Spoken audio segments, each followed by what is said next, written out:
মানুষ মনে মনে কই, শুনো, এই লোকটা এত ইবাদতকারী, কবরের মধ্যে সাপ কেন?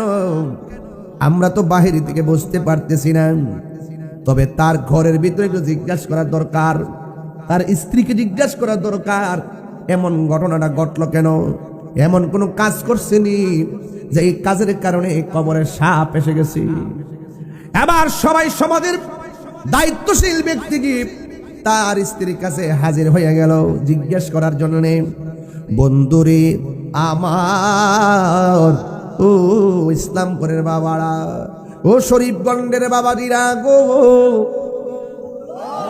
এবার ওই মুহূর্তে সমাজের মানুষ স্ত্রীর ডাক দিয়া কয়, শুনো না, আমরা তো বাহির থেকে দেখেছি তোমার স্বামী অনেক ভালো, কিন্তু এমন কোন কাজ করছিনি যেই কারণে কবরে দেওয়ার আগে সাপ এসে গেছে।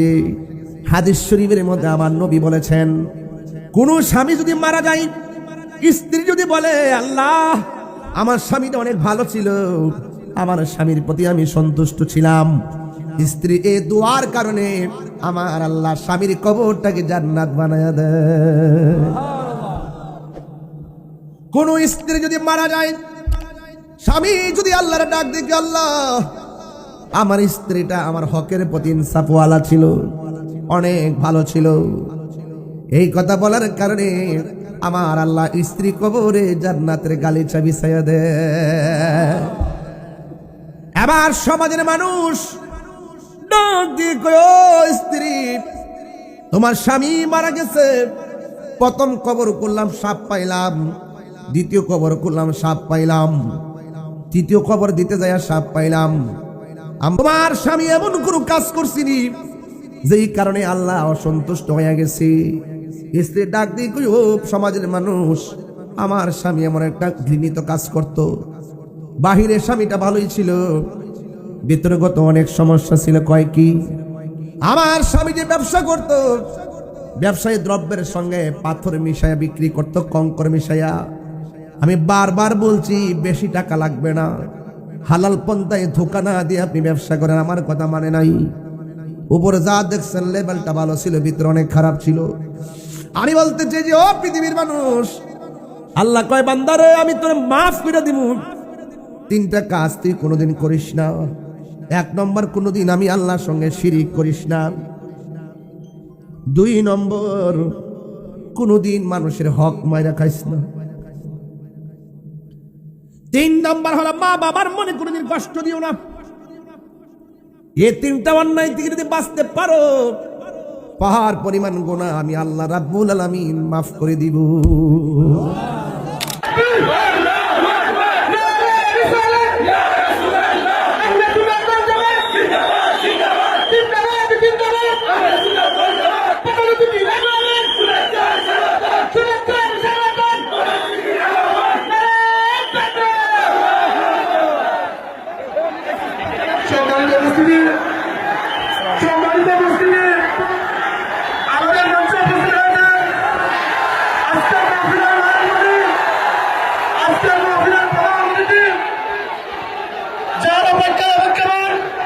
হারিয়ে যাব একদিন আমি, মনায় ভুবন চিরদিন, বলো হারিয়ে যাব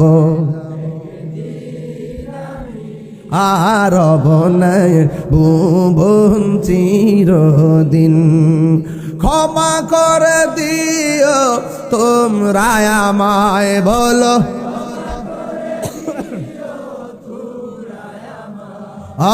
ভুল করে থাকি যদি কোনো দিন, হারিয়ে যাব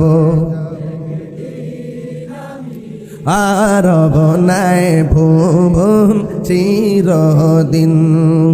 বাঁশি বাগানে বা গুরুস্থানে হয়তো দিবে মোরে কবর, বাঁশি বাগানে বা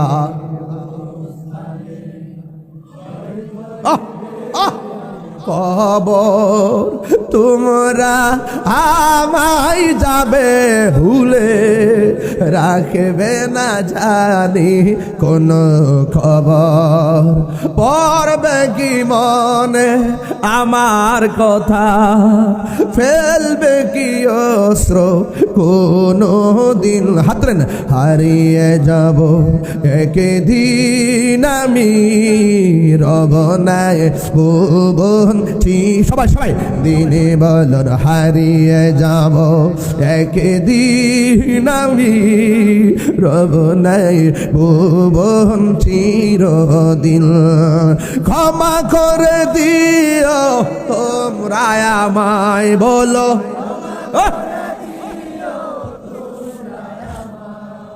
ভুল করে থাকি যদি কোনো দিন হারিয়ে যাব একদিন আমি রব নাই ভুবন চির মা মাগো ও শরীফ ইসলামপুরের মা শরীফগঞ্জের মা রঙের ঘোড়ার পথে এরকম সুন্দর সুন্দর ইসলামিক ভিডিও দেখতে আমাদের চ্যানেলটি সাবস্ক্রাইব করে পাশে থাকুন ধন্যবাদ দেহ সারি জায়গা সারি আন্দারে ঘর বাড়ি কথা কোন ঠিক না বেঠে এখনো সময় আছে সব সাইরা তাহাজ্জুদের নামাজে দাঁড়াও কথা কোন ঠিক কিনা আমার সাথে বলে হারিয়ে যাব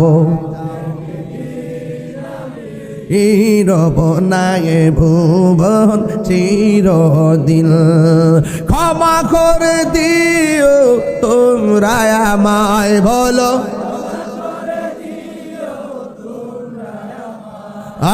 ভুল করে থাকি যদি কোনো দিন হারিয়ে যাব রব নাই ভুবন চিরদিন বলো হারিয়ে যাব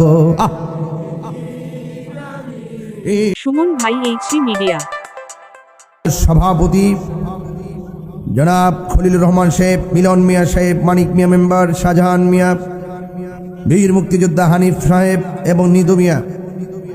আজকের মাহফিলে বিশেষ অতিথি জনপ্রিয় স্কলার যিনি আমার পরপর স্টেজে আসবেন, হযরতুল আল্লাহ মৌলানা মুফতি নিজামউদ্দিন সিদ্দিকী সাহেব, মৌলানা মুফতি মশিউর রহমান সালিহি সাহেব, মৌলানা মুফতি আবুল কাসিম সিদ্দিকী সাহেব, প্রধান বক্তা মৌলানা মাহতাবুর রহমান সাহেব।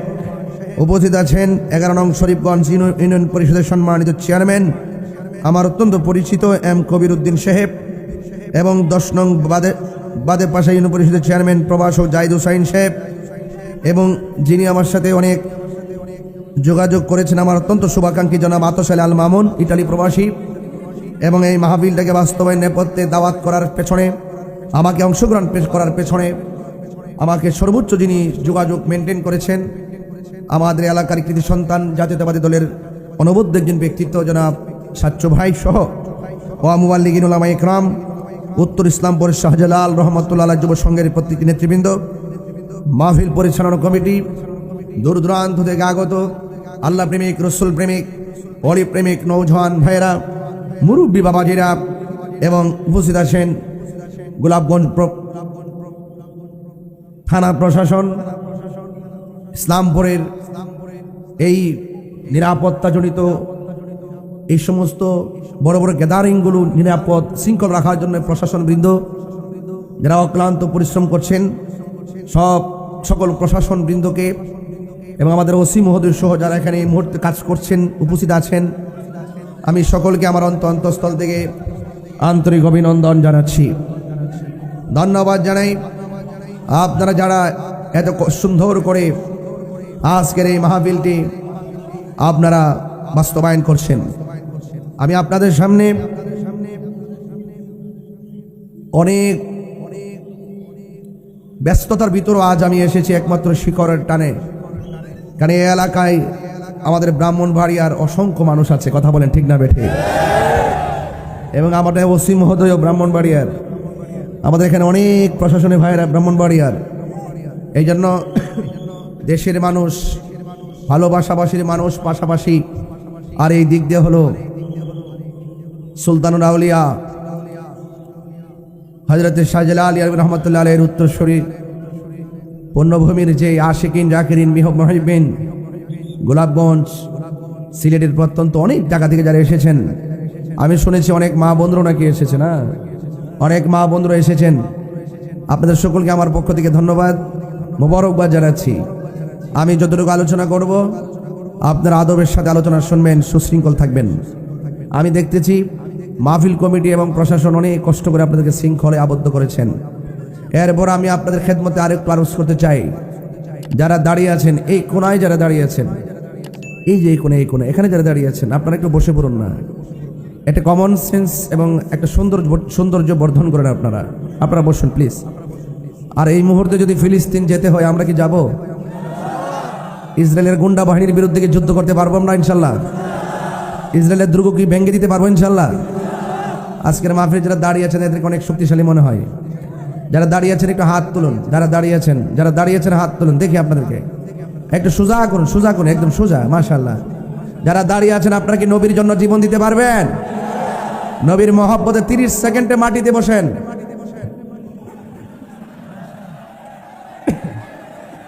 বসুন, এটাই প্রেমিক। বসুন প্লিজ, বসুন। প্রশাসন আর পারতেছে না, আপনারা অনেক লোক প্রশাসন অনেক কষ্ট করতেছে। এটা বসুন, একদম আপনাদেরকে বসানোর লাইট দেওয়া হয়েছে, আর পরিবেশটা অনেক সুন্দর করছেন তারা। একদম বসে পড়ুন প্লিজ। যাক, আল্লাহ যেন আমাদের সকলকে কবুল করে, আমিন বলেন। আর যদি আমিন, একদম মাটিতে বসুন। একদিন কি আমরা মাটিতে পড়ে থাকতে হবে না ভাই? একদিন কি এই নিথর দেহ কি মাটিতে পড়ে থাকবে না?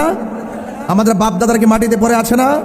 তাহলে মাটিতে বসে কাপড়ে ময়লা লাগলে কি হয়েছে বলেন? একটু মাটিকে ভালোবাসুন, দেশের মাটিকে ভালোবাসুন। সকলে বলে আলহামদুলিল্লাহ। ভাইরা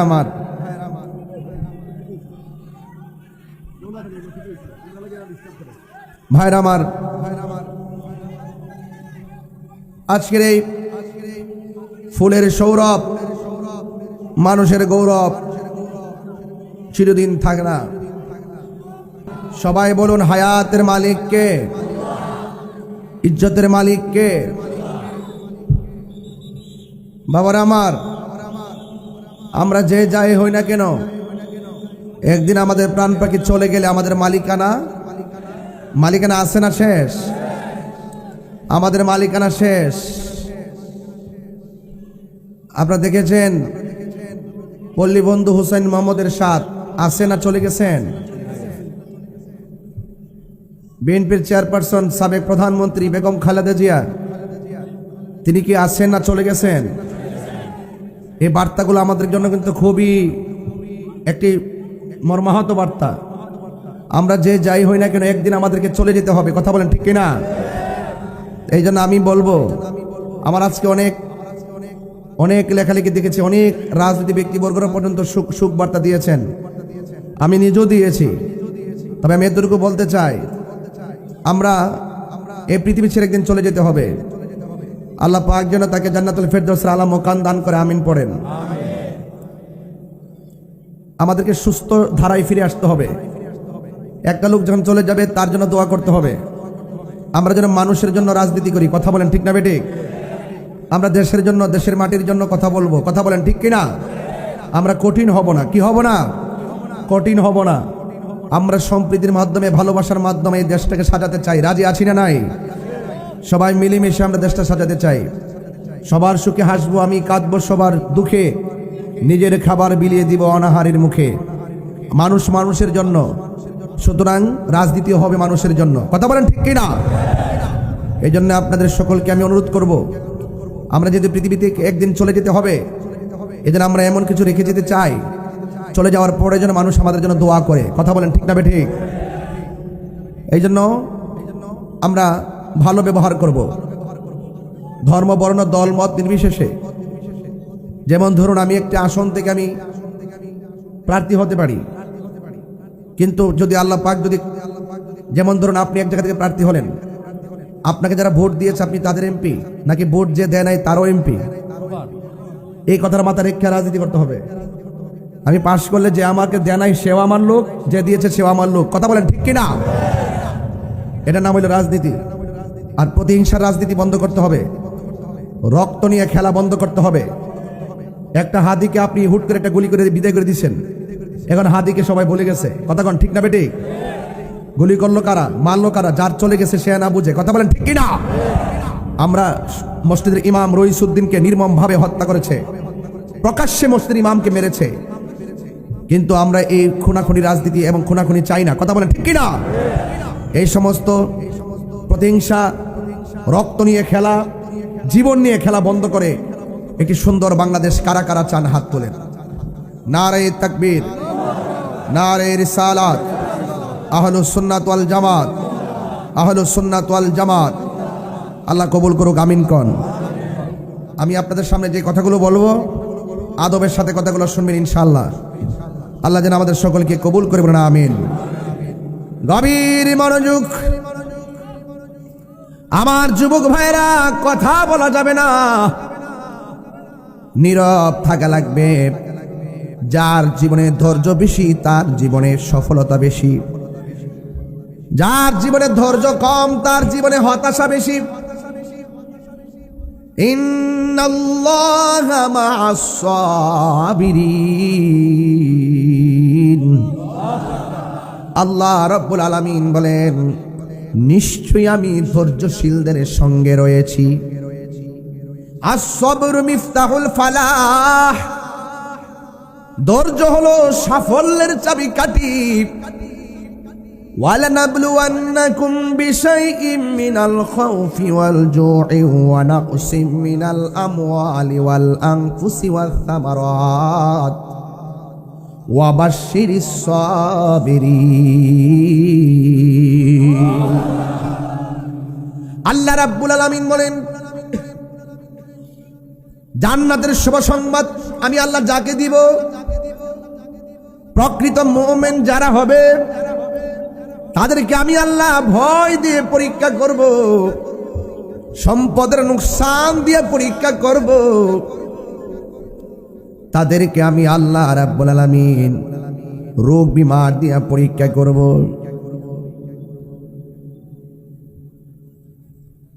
ক্ষুধা দিয়া পরীক্ষা করব, অভাব দিয়া পরীক্ষা করব।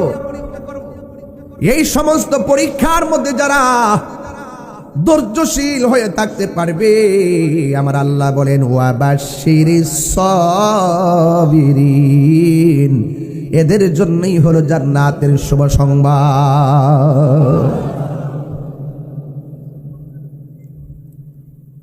ওয়া বাশশিরিল্লাযীনা আমানু ওয়া আমিলুস সালিহাত। জান্নাতের শুভ সংবাদ তাদের জন্য যারা ঈমানদার এবং যারা নেক আমল করে। আল্লাহ বলেন, জান্নাতিন তাজরি মিন তাহতিহাল আনহার। আমি আল্লাহ তাদেরকে এমন জান্নাত দিব যে জান্নাতের নিচ দিয়া নহরগুলো প্রবাহিত। ওই নদীর বাতাস যখন প্রেমিকের গায়ে লাগবে, বিশাল বড় রোদের তাপ থেকে এসিতে ঢুকলে যেমন শান্তি লাগে, ঠিক জান্নাতের ভিতরে ওই হাওয়া লাগলে তার মাঝে আর চাইতে বেশি শান্তি অনুভব হবে। আল্লাহ বান্দারে, আমারে তোমরা ভয় করো। ও ইসলামপুরের বাবা, শরীফগঞ্জের বাবা, আওয়াজ করে বলেন, ভয় করবো একজনকে, তিনি কে? আল্লাহরে ভয় করলে জান্নাতে লাভ আছে না নাই? আল্লাহ রাব্বুল আলামিন বলেন, ইন্নালিল মুত্তাকিনা মাফাজান হাদাইকা ওয়া আ'নাবা ওয়া কাওয়াইবা আতরাবা। আল্লাহ বলে, বান্দারে, তোমরা যদি আমারে ডরায়া নামাজ পড়ো, আমাকে ভয় পায়া যদি রোজা রাখো, আমি আল্লাহ রাব্বুল আলামিন তোমাদেরকে জান্নাতের ভিতরে একটা আঙ্গুর ফল নয়, দুইটা নয়, তিনটা নয়, অসংখ্য আঙ্গুর ফলের বাগান উপহার দিয়ে দিব। আল্লাহ বলেন, হে বান্দা, আমি আল্লাহকে যারা ভয় করবি, আল্লাহকে ভয় কেমন জানেননি? রাতের বেলা মদের বোতল হাতের মধ্যে নিয়ে ঘরে ঢুকলেন, দরজা লাগাইলেন, জানালা লাগাইলেন, লাগায় মদের বোতলটা খুললাম, মুখে যখন মদ দিবেন ওই মুহূর্তে মনে হইয়া গেল আমার ঘরের দরজা লাগানো, আমার জানালা লাগানো, আমারে কেউ দেখে না, হয়তো আমি খাইলে কেউ বুঝবে না, কিন্তু আমার আল্লাহ তো দেখতেছে। এই চিন্তা ভাবনা করে মদের বোতলে ডিল মাইরা যারা ফালায় দেয়, আমার আল্লাহর হাবিব বলেন আল্লাহকে ডরায়া যারা গুনার কাজ ছাইরা দেয়, আমার আল্লাহ তার জন্যে আরশে আজিমের ছায়ার ব্যবস্থা করে দিয়েছে। আল্লাহকে ভয় পায়া যারা গুনার কাজ ছেড়ে দেয়, তাদের ব্যাপারে আমার আল্লাহ বলছেন ওয়ালিমান খাফা মাকামা রাব্বিহি জান্নাতান।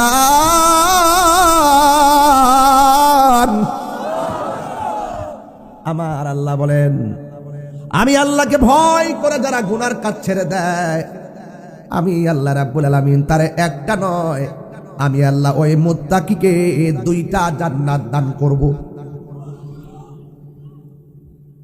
যালিকাল কিতাবু লা রাইবা ফীহি হুদাল লিল মুত্তাকিন। আওয়াজ করে বলেন ভয় করবে একজনকে, তিনি কে? যারা আল্লাহকে ভয় করে তারা কখনো নবীর বিরুদ্ধে কথা বলে না। যারা আল্লাহকে ভয় করে তারা কখনো আল্লাহ পাকের জাত এবং সিফাতের বিরুদ্ধে কথা বলে না। যারা আল্লাহকে ভয় করে তারা কখনো ওলি আল্লাহর বিরুদ্ধে কথা বলে না। যারা আল্লাহকে ভয় করে তারা কখনো কোরআনের বিরুদ্ধে কথা বলে না। কথা বলেন ঠিক?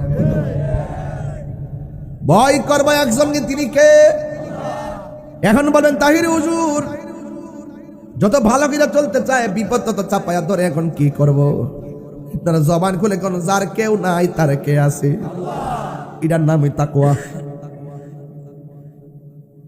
দেখবেন সব বিপদ আল্লাহ বলে বান্দা তোর অন্তরে আমার ভয় রাখ, তোর ডানে কেউ নাই, বামে কেউ নাই, সামনে কেউ নাই, পিছনে কেউ নাই। আল্লাহ বলেন ওয়ালামু আন্নাল্লাহা মাআল মুত্তাকিন।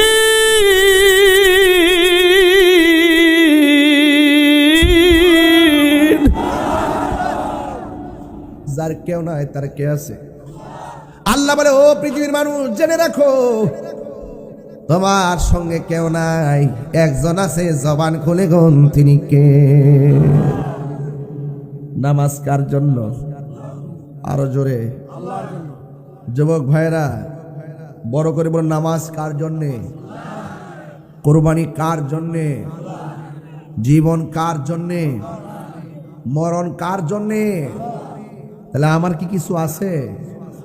আমি তো আমার না, আমার বাড়ি, বাবা, আমার জমিন, আমার ক্ষমতা, আমার বলতে কিছুই নাই। যা দিছে দিছে কে? যে দিছে তারে বইলা যায়, নিমক খারামের গোষ্ঠী। কথা কন ঠিক না? আল্লাহর নিয়ামত দাও, যারা আল্লাহকে ভুলে যায় নিমক খারাম। তোর বাড়ি, গাড়ি, রাস্তা, ঘর, টাকা, পয়সা, শরীর, জান, মাল যা কিছু আছে সব দিয়েছেন একজন, জবান খুলে বলুন তিনি কে? আমি তো আমার না। লা তামশি ফিল আরদি মারাহা, জমিনে অহংকার করে চলা যাবে না। টাকার বাহাদুরি আর ভালোবাসার বাহাদুরি এক জিনিস না। টাকার প্রেম থাকে না, মনে প্রেম মরে যাওয়ার পরে অমর হয়ে থাকে। আমরা কি টাকার প্রেম চাই নাকি মনের প্রেম চাই? মানুষকে ভালোবাসবেন দিল দিয়ে। ওই বন্ধুর সঙ্গে বন্ধুত্ব পাতবেন যেই বন্ধুকে রাত্রে 12টায় ফোন দেওয়ার পরে দোস্ত আমার মা অসুস্থ, রক্ত লাগবে, ওই বন্ধু দৌড়ায় আইসা নিজের গায়ের রক্ত দিয়ে দিবে। আর ওই বন্ধুকে উদ্ধার মারবেন যে বিপদের সময় মোবাইল একবার শোনার পরে বন্ধ করে দেয়। কথা বলে ঠিক কিনা? বন্ধু 10টা 12টা দরকার নাই, মনের মতো বন্ধু 1টা 2টা বানাইবেন, বাস এনাফ। ফেসবুকে 5000 বন্ধু গোড়ার ডিম। আপনার বাবার মৃত্যুর খবর লিখলে দেখবেন 23টা 22টা কমেন্টস, আর কোনো কমেন্টস নাই। এই ফেক বন্ধু, এই ফলোয়ার দরকার নাই। এমন ভাবে বন্ধু বাছাই করবেন একদম টোকা দিয়ে দিয়ে যাকে আপনি চিনেন, সময়ে কাজে লাগবে। আনতা মা মানে হাবাবতা যাকে আপনি ভালোবাসছেন তার সাথে আপনার হাসর হবে। তো এই ভালোবাসার মানুষটা কি গান জুটতে হইলে চলবো? মাদকখুর, নেশাখুর, বাবাখুর, ইয়াবাখুর, ফেন্সিখুর সবই গেলাম বুঝি। নদীর ফার যায় বয়ে বয়া সব কিন্তু বুঝি। যা কেউ দেখে না দেখে কে? চৌকস অসীম হদে আপনাদের ব্রাহ্মণবাড়িয়া কসবার বাড়ি। যদি এরকম অন্যায়ের সঙ্গে আপনার সন্তান জড়িত হয়, আপনি না পারলে আপনি গোপনে যায় বলবেন, স্যার পোলাটার এবার কয়েকদিন ঢুকাই রাখেন, এর লোকে পারি না স্যার, এর না দোকান আমার ভাইডারে এর আর পারি না, এর লাগে মুখ দেখাইতাম পারতাছি না। কারণ গান জুটটা শুধু ব্যক্তি জীবনকে শেষ করে না, পুরো সংসারটাকে শেষ করে দেয়। তাকওয়া, তাকওয়া এমন এক জিনিস যে আমি হারাম খায়া এই দেহকে আমি রক্ত তৈরি করব না। হালাল রক্তের দাম আছে না নাই? আর বড় করে আছে না নাই? এই আমার যুবক ভাইয়েরা, আল্লাহ রাব্বুল আলামিন কোরআনে বলেছেন, আহাল্লাল্লাহুল বাইআ ওয়া হাররামার রিবা।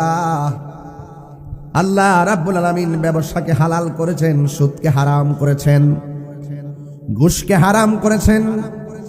এ আমার ইসলামপুরের বাবা, শরীফগঞ্জের বাবা, জবান খুলে কোন, আমরা কি হালাল খাবো না হারাম খাবো? হালাল রক্তের দাম আছে না নাই?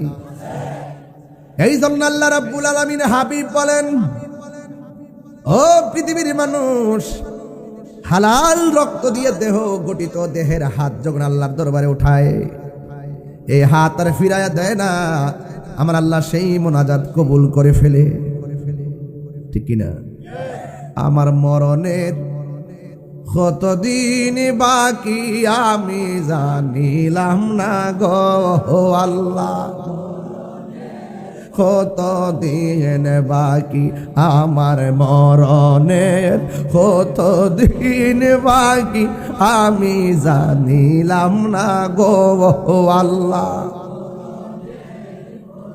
দিন বাকি আর আজরাইলা শিয়া যখন হস্তে দিবা ধরে, আজরাইলা শিয়া যখন হস্তে দরে, তখন আমার মনা ভাই ফরবালু কালুকি আমি জানিলাম না গো আল্লাহ।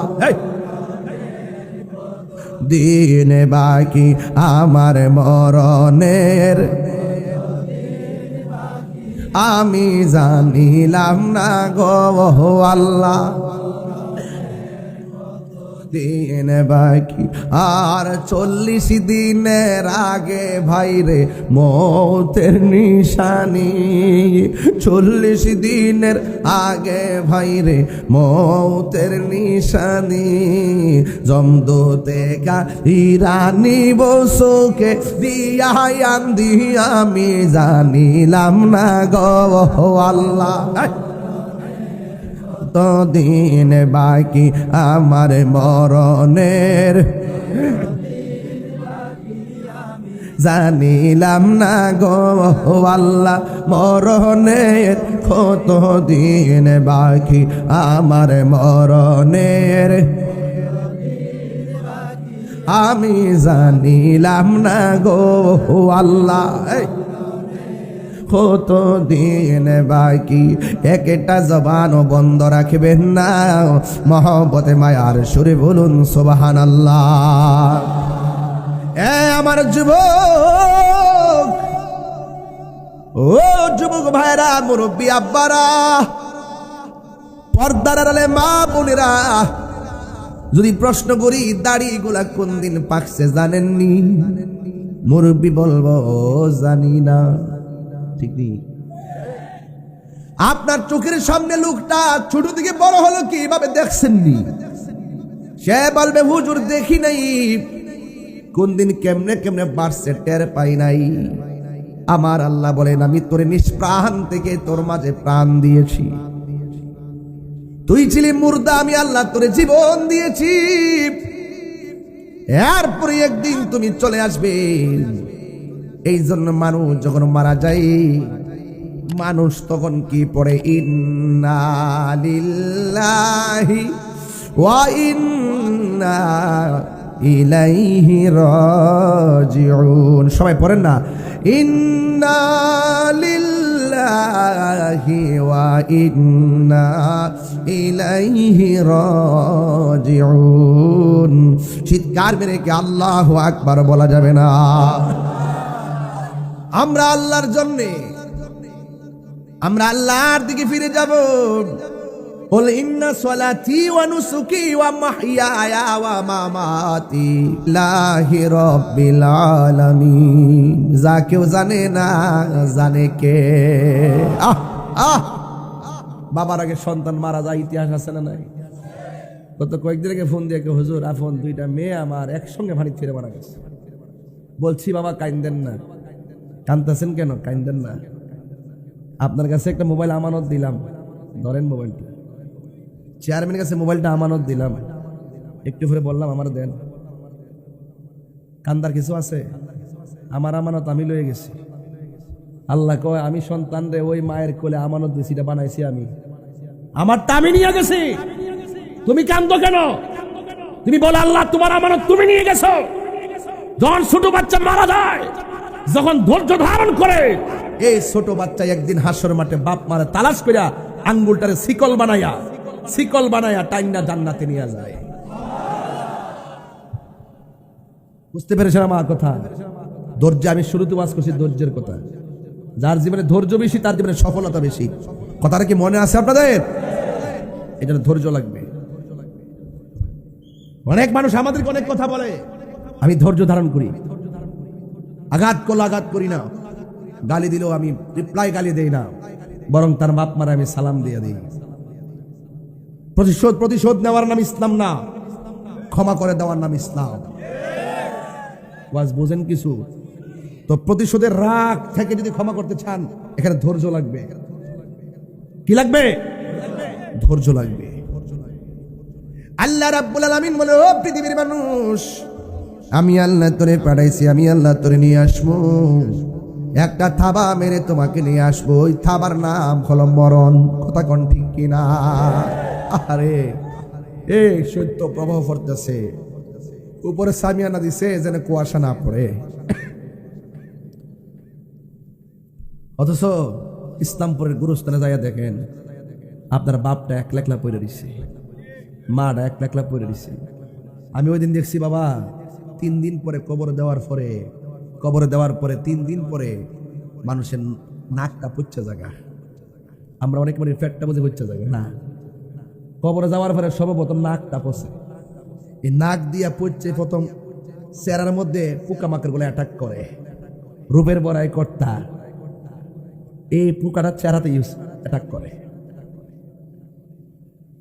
ভাই আমি এভাবে কথা বলে ওয়াজ করতে পারতাম না, আমার অনেক কষ্ট লাগে কথা বললে। এর চাইতে সুন্দর পরিবেশ কি আর আছে? জায়গা যে নাই, আমি জায়গা যে কষ্ট হচ্ছে আমি জানি।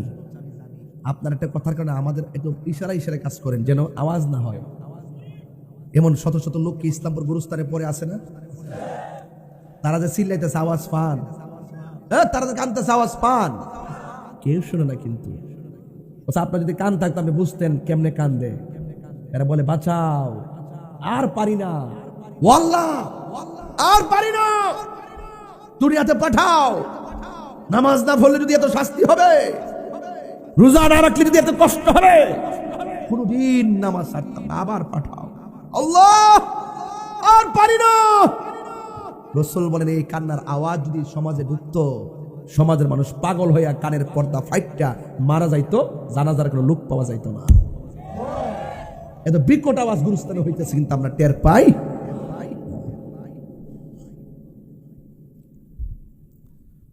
মানুষ মারা যাওয়ার পরে সর্বপ্রথম নাক পচে যায়। কয়দিন পরে? কথা কনা, কয়দিন পরে? 6 দিন পরে তার আঙ্গুলের নখগুলা উঠে যায়। কয়দিন পরে? 9 দিন পরে তার মাথার চুলগুলো মাথা থেকে উঠে যায়। 10 দিন পরে তার চোখটা পচে যায়। 17 দিন পরে তার পেটটা ফেটে যায়। 60 দিন পর্যন্ত তার প্রত্যেকটা পার্টস থেকে গোশতগুলো পুচ্চা পুচ্চা পড়ে, 60 দিনের মাথায় শুধু হাড্ডি থাকে, গায়ে একটু গোশত থাকে না। এইভাবে হাড্ডি সহকারে কিছু কিছু নরম হাড্ডি পচে, শক্ত কয়েকটা হাড্ডি কতদিন থাকে জানেন? 60 বছর। কয় বছর? এই 60 বছর পরে যাইয়া দেখবেন একটু হাড্ডিও আর নাই, মাটির সঙ্গে মিশে গেছে। অহংকার করা যাবে? অহংকার কিছু আছে? কিচ্ছু নেই। অহংকার কিছুই নেই। এদের মধ্যে ইন্নাল্লাহ লা ইউহিব্বুল মুতাকাব্বিরিন, আল্লাহ পাক অহংকারকারীকে পছন্দ করে না। নরম হয়ে চলেন, একটু ঠান্ডা হয়ে চলেন, মেজাজকে ঠান্ডা করেন। রাতের 12টার পরে তাহাজ্জুদে বসে যান, মুরাকাবা করেন, 2 রাকাত নফল নামাজ পড়েন। প্রথম রাকাতে সূরা ফাতিহার সঙ্গে 11 বার আয়াতুল কুরসি পড়েন। দ্বিতীয় রাকাতে 1 সূরা ফাতিহার সাথে 11 বার সূরা ইখলাস পড়েন। পরে নামাজ শেষ করে 101 বার দুরূদ শরীফ পড়েন। রাসূল বলেন তার সঙ্গে আমার স্বপ্নে দেখা হয়ে যাবে। খুঁজেন না তো, শুধু যার চোখে দেখেন ফেসবুকে তাই বিশ্বাস করেন। এই দেখা দেখির বাইরে যে একটা আধ্যাত্মিকতা আছে সেটা আমরা বুঝি না। কথা বলেন ঠিক না? ঠিক। আজকে এত অস্থির কেন জানেন? যার নগদ পায় তাই বুঝে, কিন্তু এর বাইরে যে কিছু আছে এটা তারা অনুভব করে না। বুঝতে পারছেন? এই জন্য আল্লাহ বলছেন ওয়ামা ইয়াস্তাবিল আহইয়া ওয়াল আমওয়াত, যারা মৃত্যু যারা জিন্দা তারা এক হতে পারে না। ইন্নাল্লাহা ইউসমিউ মান ইয়াশা, নিশ্চয়ই আল্লাহ যারা ক্ষমতা দেয় তিনি ওই কবরের কান্নার আওয়াজ শুনেন। এই আওয়াজ পৃথিবীর কেউ শুনে না, কোনো জিনও শুনে না। শুনে কে? রাসূলকে আল্লাহ পাক শোনার ক্ষমতা দিয়েছেন। সুবহানাল্লাহ জোরে বলতেন না?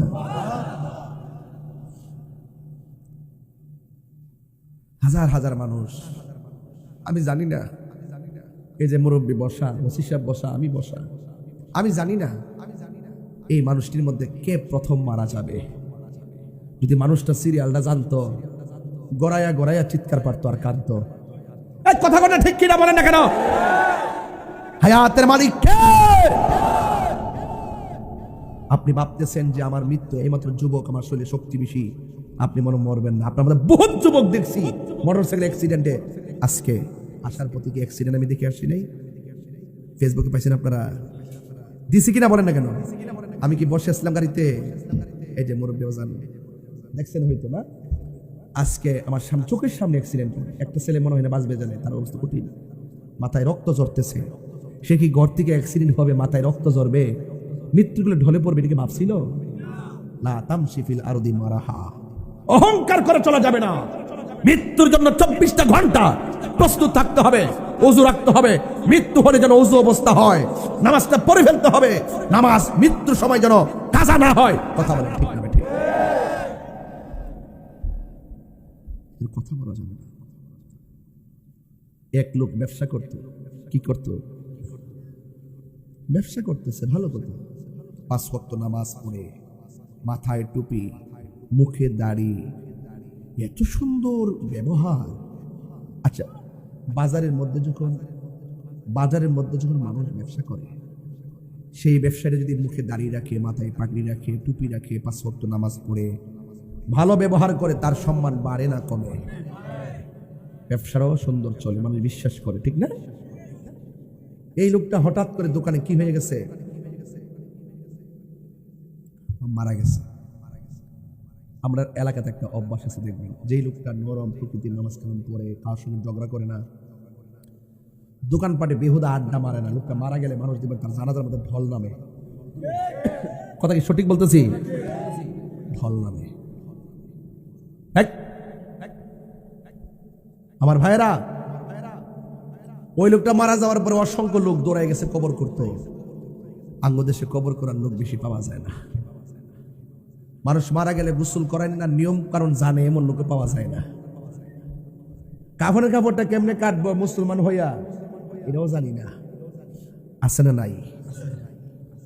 রাসূল বলতেছেন, যারা একটা মানুষ মারা যাওয়ার পরে তারে গোসল দিব, কাফন পরাইব, আল্লাহ পাক তারে জীবদ্দশায় 40 বার গুনাহ মাফ করে দিব। আওয়াজটা আসতেছি রে আব্বা? 3 বার কোন সুবহানাল্লাহ।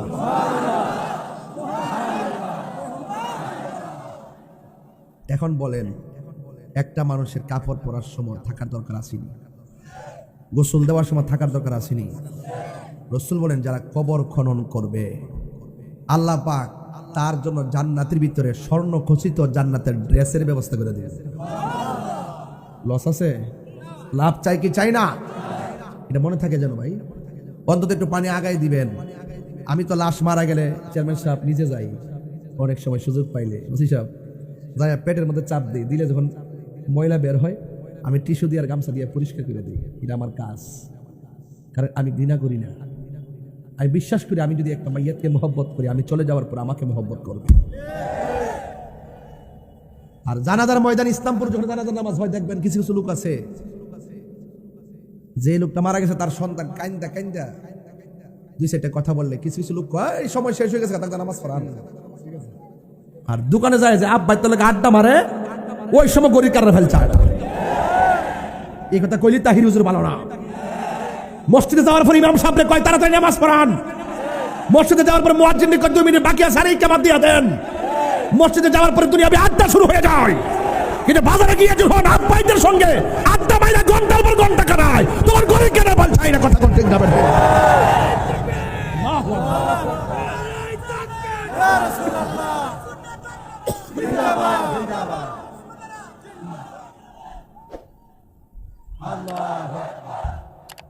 ভাইয়ের আমার এদিকে তাকান, আমি কি কোনো বাজে কথা বলেছি? যুক্তির বাইরে কথা বলেছি? মানুষ আজ আসলের পিছে নাই, মানুষের নকলের পিছে ছোড়াছড়ি। দেখবেন রাসূল হাদিসের মধ্যে বলেছেন এই পৃথিবীর মধ্যে সবচাইতে নিকৃষ্ট জায়গা হলো বাজার, আর সবচাইতে উত্তম জায়গা হলো মসজিদ। আজকে মসজিদ ভালো লাগে না, প্রথম কাতারে ফজরের নামাজ হয় না, জুম্মার নামাজে যা হয় ওয়াক্তের নামাজে 10 ভাগের 1 ভাগ হয় না। কারণটা কি? কার সঙ্গে ধোঁকা দাও, কার সঙ্গে ফায়জলামি করো? রাসূল বলছেন বাজার হলো নিকৃষ্ট জায়গা, মসজিদ হলো উত্তম জায়গা। আজকে উত্তম জায়গা ছেড়ে দিয়ে নকল জায়গায় যখন ছড়াছড়ি, তখন করোনার মতন করোনা চলে আসে। আমি আপনাকে বলছি, আমার বাবারও শক্তি নাই বানায় কথা বলবো। 2 টাকার বেতন দেন ইমাম সাহেবরে 10 টাকার জারি মারে, 5 টাকা বেতন দেন মুয়াজ্জিনরে 50 টাকার জারি মারে। সাফার দাঁত ফেলাই দেওয়ার দরকার। যারা ইমামকে মর্যাদা দিতে জানে না, যারা মুয়াজ্জিনকে সম্মান করতে জানে না, এরা সমাজের ভিতরে ভালো মানুষ না। কথা বলেন ঠিক কিনা? অথচ রাসূল বলেছেন একটা মুয়াজ্জিন হাসরের মাঠে যখন উঠবে সবার মাথার উপর দিয়ে তার নূরের চেহারাটা চমকাবে। আপনি কাকে ধমক পারেন? ইমাম সাহেব রে, সমাজের সবচেয়ে বড় নেতা হলো ইমাম সাহেব। ওয়াইফাই বিল দাও 1000 টাকা করে গায়ে লাগে না, মোবাইলের এমবি তোলো ঢুকাইতেছো 100 টাকা গায়ে লাগে না, আর ইমাম সাহেব রে 200 টাকা দিতে তোমার শরীরটা জ্বলে। বুঝতে হবে তোমার ভিতরে খন্নাস বসেছে, খন্নাস।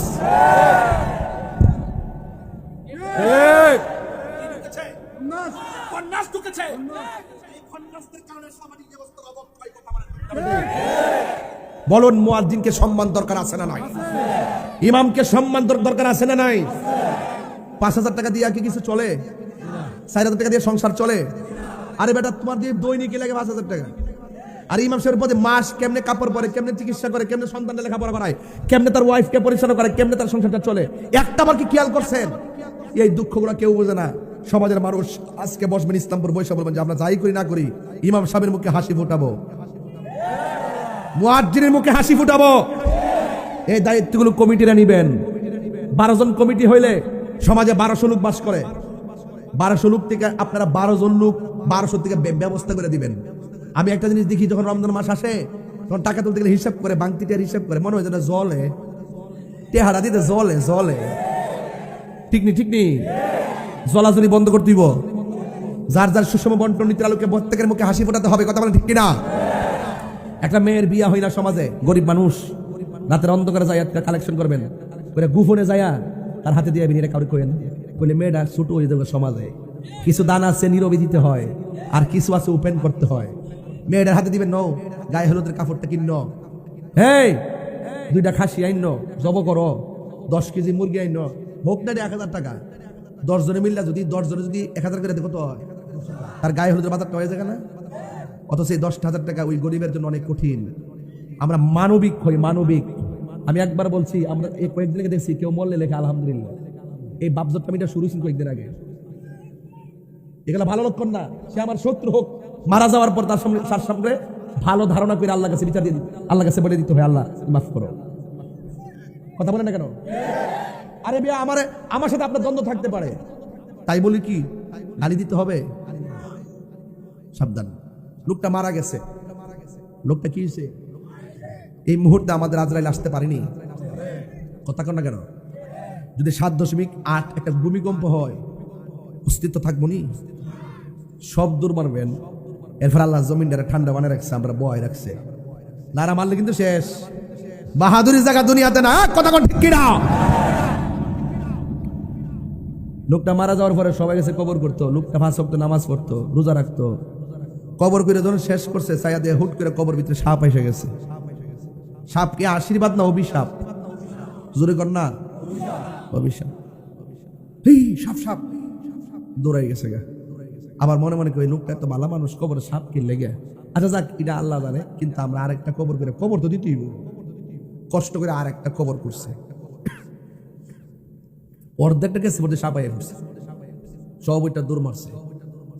ওখান কবর করতে কিন্তু কষ্ট আছে, মাড়ি তুলতে দেখা যায় কবরটা ছোট, এই জায়গায় মাড়ি দিয়ে তোলা অনেক কষ্ট। এই জন্য তো আল্লাহ পুরস্কারের ব্যবস্থা করছে।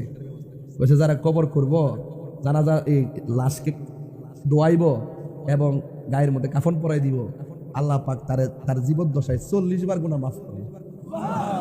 কয়বার? 40 বার। কি বুঝলেন আপনি? 40 বার। ওরা আল্লাহর বন্ধুর কাছে যায়, আল্লাহর বন্ধু গো, লোকটা 5 ওয়াক্ত নামাজ পড়তো, রোজা রাখছে, হজ করছে, খুব ভালো ব্যবসায়ী, আদব ছিল, কিন্তু কবর করলে সাপ আয় পরে কি করতাম? আল্লাহর বন্ধু ডাক দিয়ে একটা কাম করো, আরেকটা কবর করবা।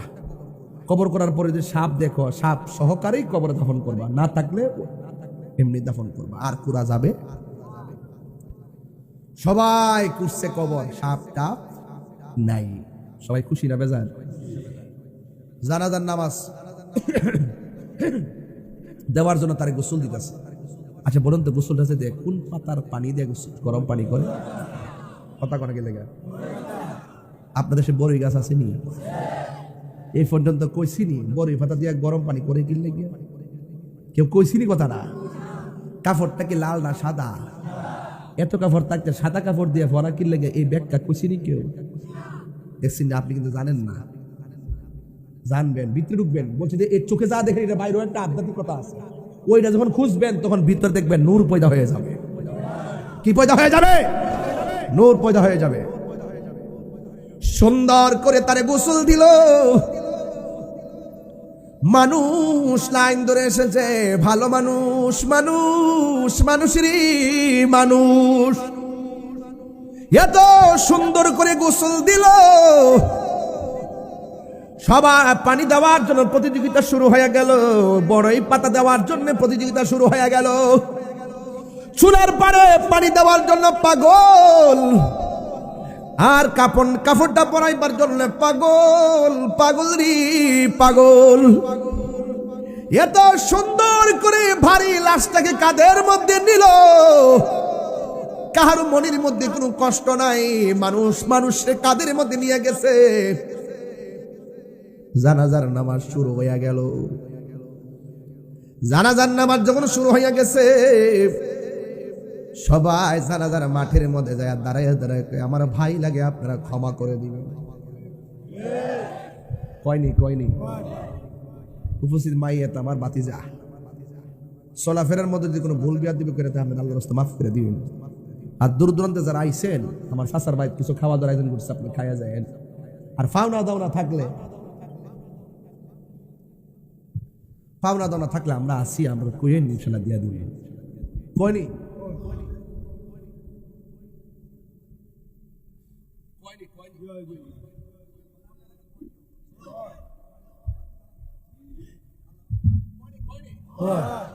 মারা যাওয়ার পরে আরেকবার আমার লাশের পাশে দাঁড়ায় কইতে মাফ করে দিতে, আরেকবারে কই দিতে যাও, ওই পান কইেন দিন দিন থাকলে আমরা দিয়ে দেব। এটা কইতো আমরা চাই সব সময় মানুষের কাছে মাফ করে, সব সময় দিনটা সব যত সময় পরিশোধ করার চেষ্টা করব।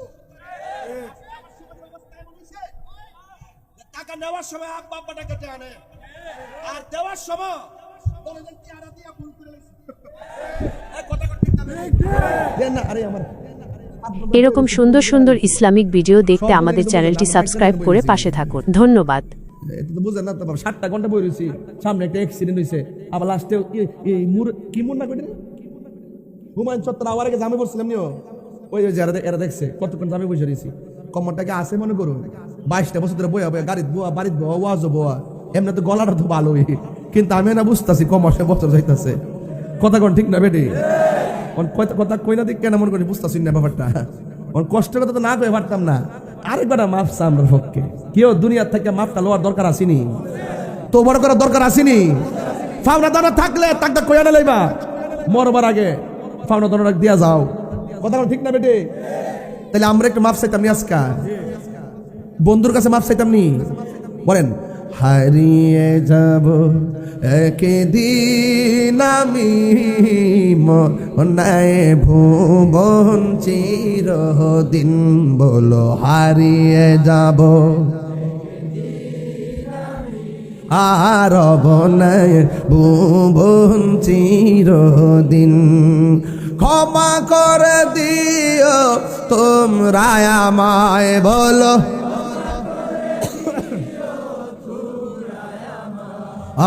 ভুল করে থাকি যদি কোনো দিন হারিয়ে যাব আর বনায় ভুবন চিরদিন, বাঁশি বাগানে বা গুরুস্থানে হয়তো দিবে মোরে কবর, বাঁশি বাগানে বা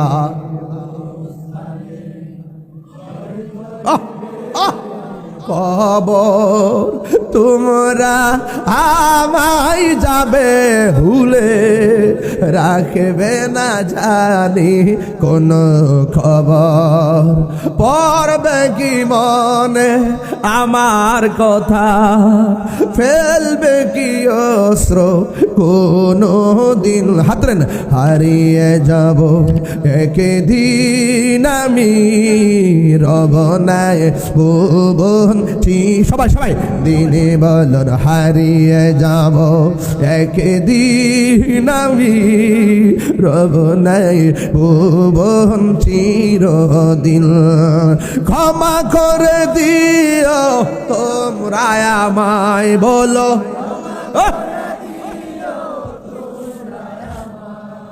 ভুল করে থাকি যদি কোনো দিন হারিয়ে যাব একদিন আমি রবনায় ভুবন চির, মা মাগো ও শরীফ, ইসলামপুরের মা, শরীফগঞ্জের মা, রঙের ঘুরার কত দৌড়াইবেন গো মা, ঘরের ভিতরে তো সুকিদের ভিতরে শাড়ির একটার পর একটা টাল দিছ, আজকে ময়রা দেহ শাড়ি জায়গা শাড়ি আন্দারে ঘর বাড়ি, কথা কোন ঠিক না বেঠে, এখনো সময় আছে, সব সাইরা তাহাজ্জুদে নামাজে দাঁড়াও, কথা কোন ঠিক কিনা, আমার সাথে বলে হারিয়ে যাব রবনায় ভুবন চিরদিন, ক্ষমা করে দিও তোমরা আমায়, বলো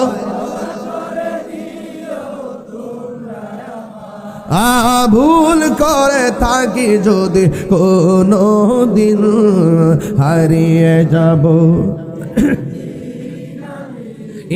রবনায় ভুবন চিরদিন, বলো হারিয়ে যাব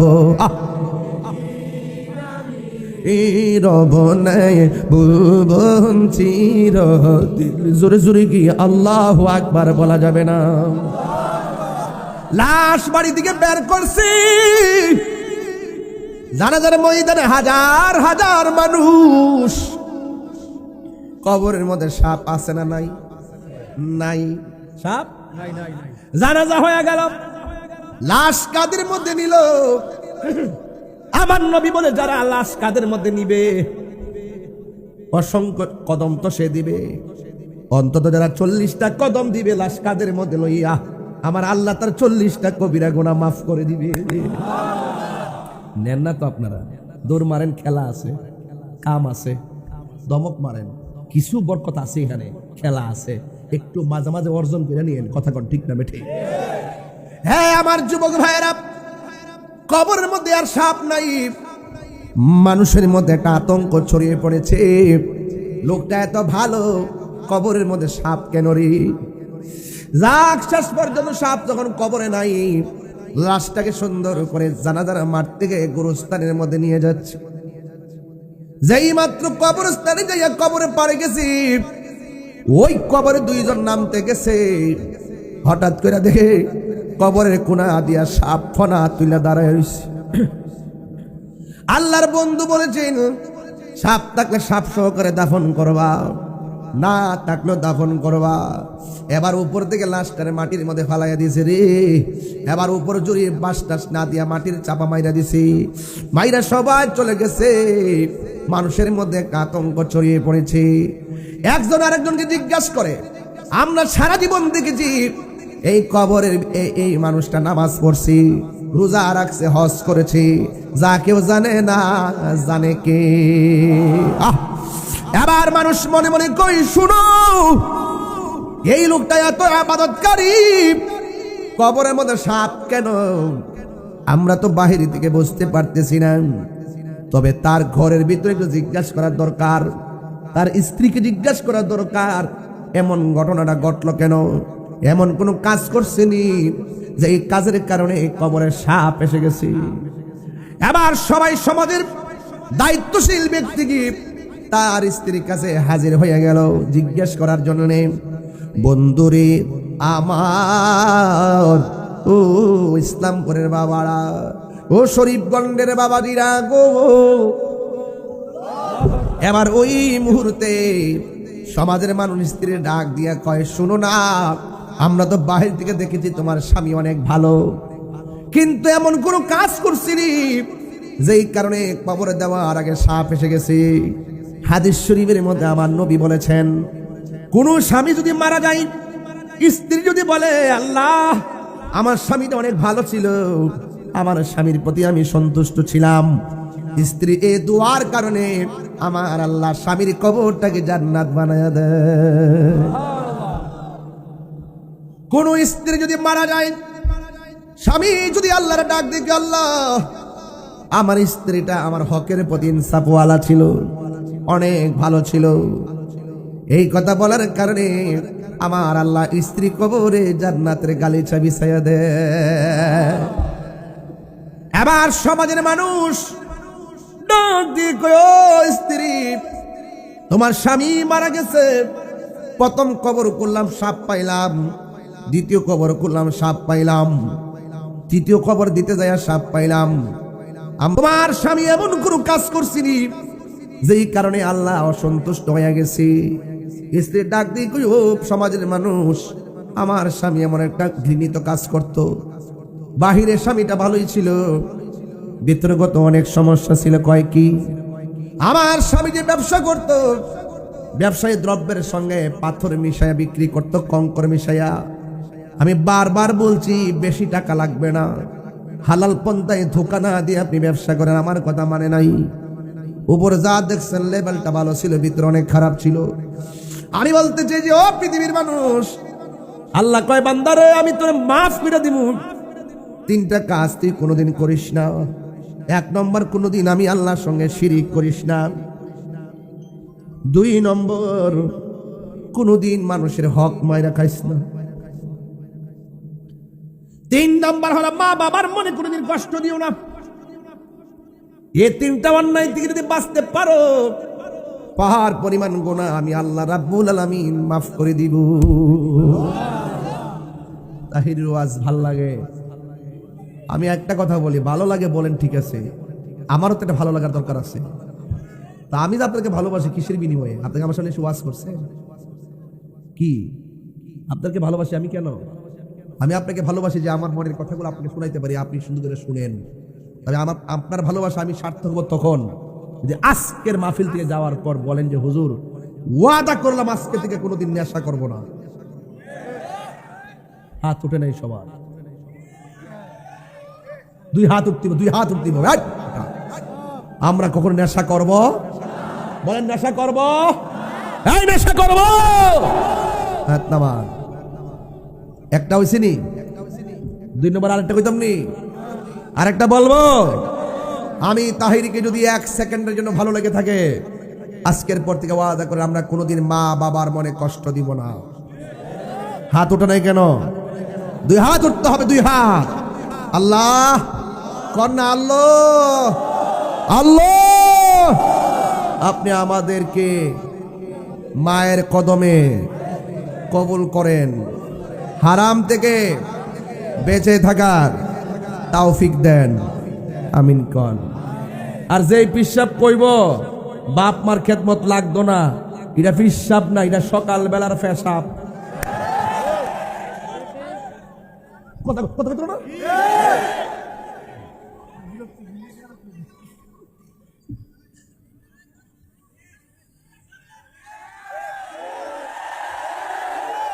আমার ফুলাফান্ডি করে আসেনি না, আজকে থেকে খেদমত ওয়াজ কিন্তু পরিষ্কার। আর নেশা করব, মা বাবার মানে কষ্ট দিব, সুদ খাবো, ঘুষ খাবো, নামাজ ছাড়বো, মা বাবার মানে কষ্ট দিব, হক মাইরা খাইবো। 2 হাত তুলে বলো না। আল্লাহ কবুল করুক। এটাই ওয়াজ, এর বাইরে কোনো ওয়াজ নাই। মারহাবা জোরে গন, আর বড় করে বলুন। আমার যুবকরা, তোমাদের প্রতি আমার অনেক স্বপ্ন। তোমরা যখন দাঁড়িয়ে যাইবা, হকের পতাকা নিয়ে দাঁড়াইবা। আজ থেকে 12 বছর আগে, কয় বছর, যেদিন থেকে বলা হয়েছে ছাত্রদেরকে বেত্রাঘাত করা যাবে না, আমি বলছি যে এই ছাত্র একদিন শিক্ষককে মারবে, ফলছে। কিন্তু কি অবিশ্বাস করবেন? অবিশ্বাস করবেন? ফলে গেছে কিন্তু। সাবধান, শাসন লাগবে। আমি ওয়াজ একটু রাগ করি না, এই শাসন লাগবে। আর আমার চোখের বাসায় অনেক শাসন আছে। আমি খুব মনের মাধুরীতে মিশে কথা বলি, কিন্তু আমার অ্যাডমিনিস্ট্রেশন অনেক করা। একদম আমি যে ফ্রি থাকি, মনে হবে আমার মতো একদম নরম দিলের মানুষ। যখন আপনি বিয়াদবি করবেন, আমি আপনাকে চিনব না। আপনি বাপ মার মানে কষ্ট দিয়া আমার ওই হেলিকপ্টার দাঁড়িয়ে ওয়াজ করাবেন, আর মনে করছেন যে আল্লাহ রাজি করে নেবেন, অসম্ভব।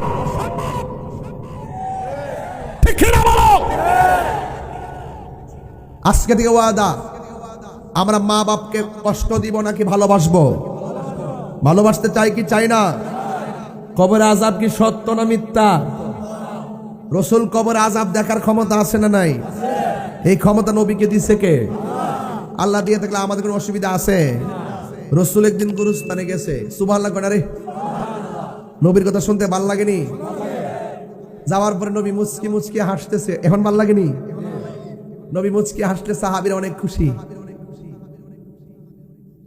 এই আমার কিন্তু কয়েকবার লাল লাইট মারছে, এই সংকেত কিন্তু ভালো না। মনে বাচ্চারা মারছে না, বুঝলাম না বাচ্চার এই সমস্যা হয়েছে। হ্যাঁ বুঝছো না, তুমি বুঝছো আর কি, বুঝুন না। হ্যাঁ তুমি তো বুঝছো না, এটি বুঝছো না। হ্যাঁ বুঝছে, লাইট দিছে, তাহিরের সিগনে লাইট দিছে। আর বুঝে না, যদি না বুঝতো তাহলে আসমান মাল লইলে, তাহিরের মাল লইলে, বুঝছো না বুঝলে, তুমি বুঝছো না। এটা কথা কন ঠিক না বেটি? হ্যাঁ যারা আমার সিগন্যাল আইছে তাহলে বুঝছে না, ও তো কথা রইল। বনবারে বলাবার না, বুঝ না। আরে বনবারে ফলাফান্ডি করে আসেনি না, বনবারে আসেনি। নারে তাকবীর, নারে রিসালাত, নারে গাউসিয়া, আহলে সুন্নাত ওয়াল জামাত। হাত নামান। এখন বলেন, মা বাপরে কষ্ট দিবেন না ভালোবাসবেন? ভালোবাসলে আল্লাহ কি খুশি না বেজার? এই যে শীত আইছে না, একটা উচিত কথা কইলে আপনারা রাগ করেন না। দেখবেন আপনার মার ঘরের মধ্যে দেখবেন উপরে সানসিটে কোনো কম্বল নাই। বউ যে ঘরে তাহা এটার উপরে 4টা কম্বল বাইন্ধে রাখছে। শাশুড়ি যদি যায় বউ গো হেতারা তো পরে নিয়েছে গা, একটা কম্বল দাও না। দিন মনে কালকা রৌদ্র দিয়া গরম করে দিন মনে। পরের দিন যাওয়ার পরে গরম করছিল নি, সব বিলিয়ে দিন কেন? অসুবিধা না করছে কেটা? সব বিলিয়ে দিন কেন? না করছে কেটা? আচ্ছা কোন তো, যে বউটা শাশুড়িরে আঙ্গুল দেখার কথা কয়, এই বউটারে তার ঘরে যখন ছেলে হবে, আবার ফুতের বউ আইব, তার ফুতের বউ আয়া কিন্তু ফাওয়ার আঙ্গুল দেখাইব। কথা সঠিক? খেতরিটা খেতি ভাঙ্গে, কথা কন ঠিক নি? খেতরিটা খেতেই ভাঙে। রসুল কয়, দেখতেছি, রসুলকে জিজ্ঞেস করি, ইয়া রাসূলুল্লাহ আপনি হাসেন কেন? রাসূল বলেন, আমি দেখতেছি কবরের সবার বডির নিচে আল্লাহ পাক জান্নাতের গালিচা বিছিয়ে রাখছে। খুশি না বেজার? খুশি। আরেকটা কবরের কাছে যায়, রসুল চোখের পানি ফালায় কাঁদতে শুরু করছে। সাহাবীরা জিজ্ঞাসা, কাঁদেন কেন? আমি দেখতেছি এই কবর মানুষটার গায়ের মধ্যে জাহান্নামের আগুন জ্বলছে। তাড়াতাড়ি বাজারে যায় এলান করে, গুরুস্থানে মুর্দার শোয়াইছে, সবার আপন জনরা যেন আসে। সবাই এসে কবরের মধ্যে দাঁড়াইছে। সাহাবায়ে কেরামকে আমরা দেখতেছি, ওই যে কবরে দাঁড়ায় রসুল কাঁদছেন, ওই কবরের পারে একটা মহিলা এসে দাঁড়াইছে, ও বুড়া মানুষ। আল্লাহু আকবার কোন কেন? নবীজি গায়, মা আপনি আসছেন, কবরওয়ালাটা কেডা? কবরওয়ালাটা হইলো আমার সন্তান। আপনি জানেননি সন্তানটা কেমন আছে? কয়, আল্লাহ এবং তার রাসূলই ভালো জানে। মা আপনার সন্তান তো কবরে অনেক কষ্টে আছে। মহিলা তখন হাসতে শুরু করছে। আচ্ছা কোন তো, আমার যদি এখানে বিপদ হয়, আমার মা কি হাসবো না কানবো? মহিলা হাসতেছে। আল্লাহর হাবিব জিগায়, কি গো মা, সন্তান কবরে কষ্টে আছে, আপনি হাসেন কেন? মহিলা জিগায়, আমার সন্তান আমার এমন কষ্ট দিছিল, আমি আল্লাহরে কইছিলাম, আল্লাহ ফুলার কষ্টটা আমি আর সহ্য করতে পারছি না, তুমিও তারে কষ্ট দিও। আল্লাহ যে আমার দোয়াটা কবুল করছে, এটা শূন্য আসতেছে। রসুল ডাক দেখে, আল্লাহ কবরটা ফাঁক করে আযাবটা দেখাই দেন। যেই মাত্র মহিলা দেখছে, তখন মহিলার মায়া লেগে গেছে।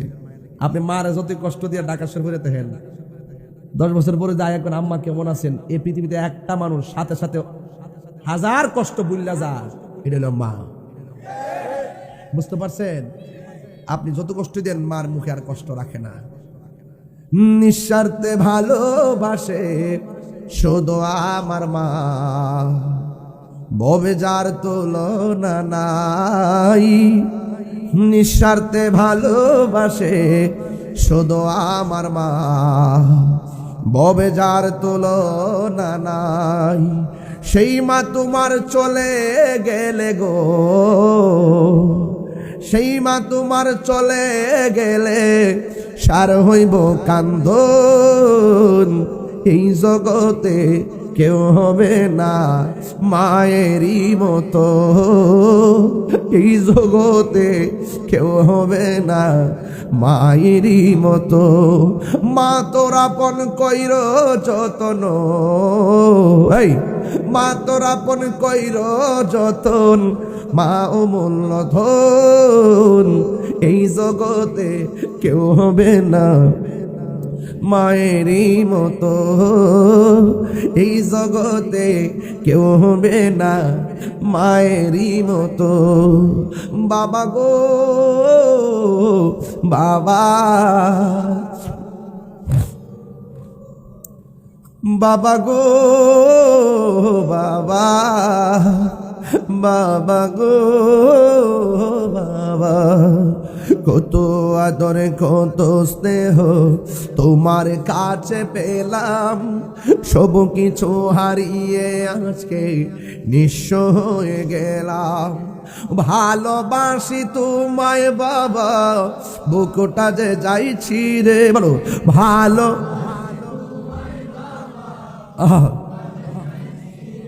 তোমার কথারি হৃদয় মাঝে পড়ছে বারে বারে। বাবা গো বাবা, বাবা গো বাবা। মাগো তোমার মতো লই না কেহ, আমায় কোলে টানি আঁচল দিয়ে মোছে না কেউ, আঁচল দিয়ে মোছে না কেউ আমার চোখের পানি। হাইরে মা জননী আমার, হাইরে মা জননী, হাইরে মা জননী আমার। আমি কেমন করে দেব মাটি তোমারি কবরে, মা তুমি আমার আগে যেও না গো মরে।